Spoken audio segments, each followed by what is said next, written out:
Ало. Не успя ли при то при Славомир, или? Ами, има много хора при него, казаха да мина след обяд. Към 2 часа. Ами то всъщност не е необходимо даже и нотариално се заверява. Ти в завода ли си? Не, А, при Доровски отивам. при Доровски. Ми, добре.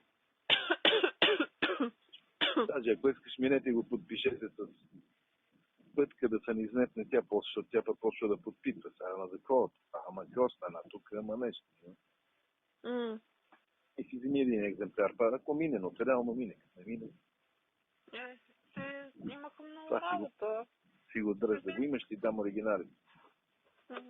Да. В случай е важно да имаш нейния подпис, за да знае, че не може да търси някой в един момент нещо. Да, добре. Така че ако си наоколо около пътя, да извънна, да не побегне или не знам ти да извънни. Имаш ли номер? Значи, мен ми се щеше да се видим да поговориме,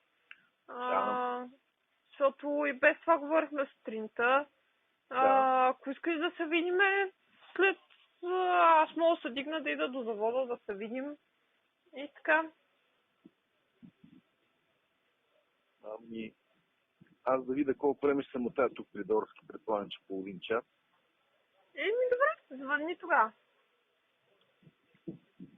И след това... звънене. Четири телефона звънат едновременно. Възможно ли е?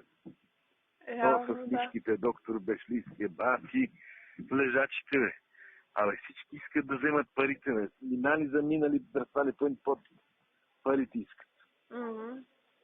С книжките, с продължителите, с съдебна медицина. Другата медицина. Това беше.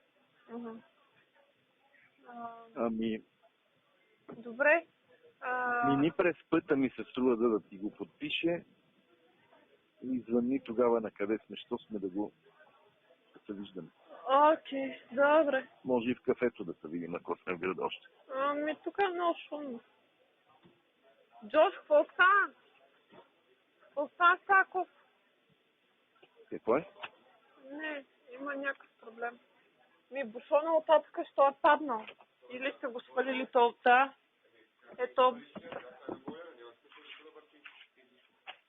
Добре. Добре, окей. Чуваме се тогава. Да звънна на пътя или ти ще извъннеш? Не бе, аз имам номер, ще извънна, аз си взех. Направо някакво да извъним на вария, там натиска и се подписва. Добре, един екземпляр за тебе да го носиш всички. Окей, добре. Извъни тогава.